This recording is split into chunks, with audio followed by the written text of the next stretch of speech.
What is the country with the largest Muslim population in the entire world? Saudi Arabia, Pakistan, Egypt, or Nigeria? Well, none of them. The correct answer is Indonesia. Islam is the religion in Indonesia with most adherents, with 87.2% of Indonesian population identifying themselves as Muslim in a 2010 survey. Indonesia has the largest Muslim population in the world, with approximately 220 million Muslims. But looking at the world map and knowing that Islam started in Arabia in the 7th century, from where it expanded to more people, especially in continental North Africa and southwestern Asia, a question just popped up. How did Islam reach this archipelago? How did these away islands become Muslim?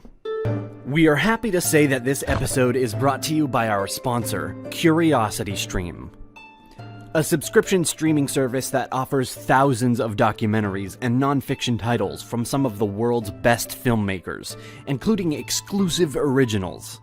CuriosityStream is a documentary streaming website where you can find thousands of educational movies that will boost your knowledge, including dozens of history films. Because you watch our channel and because you love history so much, we have a special offer for you. You will get unlimited access starting at just $2.99 a month or $19.99 a year. And for our audience, the first 30 days are completely free if you sign up at curiositystream.com/Nelegia and use the promo code Nelegia during the sign-up process. Go to curiositystream.com/Nelegia for unlimited access to the world's top documentaries and non-fiction series. Muslim conquests following Muhammad's death led to the creation of the caliphates. These empires expanded quickly and occupied enormous geographical areas. Occupying more and more land, the conversion to Islam was boosted by missionary activities, particularly those of imams. They told the religious teachings to the local people. Due to the rapid military expansion, the new religion expanded too in the new conquered territories. These early dynasties focused on spreading the new religion, but also they focused on research, economics, and trading. During the Islamic Golden Age, more and more people converted to this religion, including crowned heads, nobles, but also trades and merchants.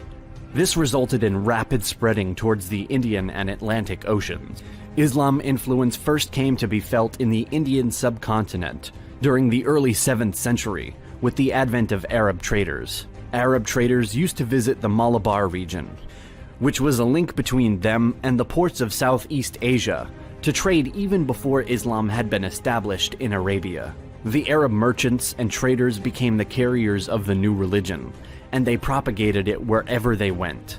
It was, however, the subsequent expansion of the Muslim conquest in the Indian subcontinent over the next millennia that established Islam in the region. Muslim missionaries played a key role in the spread of Islam in Asia, some missionaries even assuming roles as merchants. They were sent across Asia in all directions under various titles, often as traders. The missionaries were instructed to speak to their potential converts in their own language. Even before Islam was established amongst Indonesian communities, Muslim sailors and traders had often visited the shores of modern Indonesia. Most of these early sailors and merchants arrived from the Abbasid Caliphate's newly established ports of Basra and Dabal. The territory was rich in spices, exotic fruits, and other goods. There is evidence of Arab Muslim traders entering Indonesia as early as the 8th century. But it was not until the 12th or 13th century that the spread of Islam started, then expanded even more due to the adoption by the local rulers and elites. The missionaries came from many territories and regions. Some came here from India, and later from the southern Arabian Peninsula. It is believed that around the 13th century, the religion began to emerge on the northern coast of Sumatra. After this, Islam was further spread by Sufi orders, and finally consolidated by the expansion of the territories of converted rulers and their communities.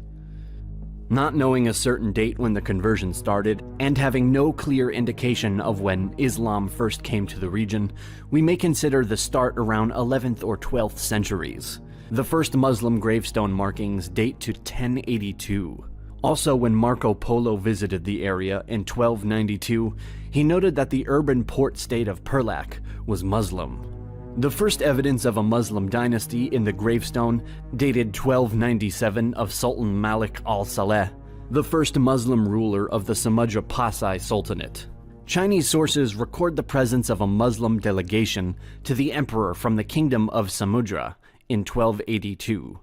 The spread of Islam generally followed the trade routes east, through the primarily Buddhist region, and half a century later, in the Malaccas we see the first dynasty arise in the form of the Sultanate of Malacca, at the far end of the archipelago, formed by the conversion of one Shah into a Muslim, and the adoption of the name Muhammad Iskandar Shah. The spread of Islam among the ruling class was precipitated as Muslim traders married the local women, with some of the wealthier traders marrying into the families of the ruling elite. Indonesian people as local rulers and royalty began to adopt it, and subsequently their subjects mirrored their conversion. The expansion accelerated in the 15th century as the military power of Malacca Sultanate in the Malay Peninsula and other Islamic sultanates dominated the region, aided by episodes of Muslim coup, wars and superior control of maritime trading, and ultimate markets. By the 14th century, Islam had been established in northeast Malaya, Brunei, the southwestern Philippines, and among some courts of coastal East and Central Java. The 15th century saw the decline of Hindu-Javanese Majapahit Empire, as Muslim traders from Arabia, India, Sumatra, and the Malay Peninsula, and also China began to dominate the regional trade that once controlled the Javanese Majapahit traders. Chinese Ming dynasty provided systematic support to Malacca. Ming Chinese Zhang's voyages is credited for creating Chinese Muslim settlement in Palembang and north coast of Java. Malacca actively encouraged the conversion to Islam in the region, while Ming fleet activity established Chinese Malay Muslim community in northeast coastal Java, thus created a permanent opposition to the Hindus of Java. The expeditions had established Muslim Chinese, Arab, and Malay communities in northern ports of Java.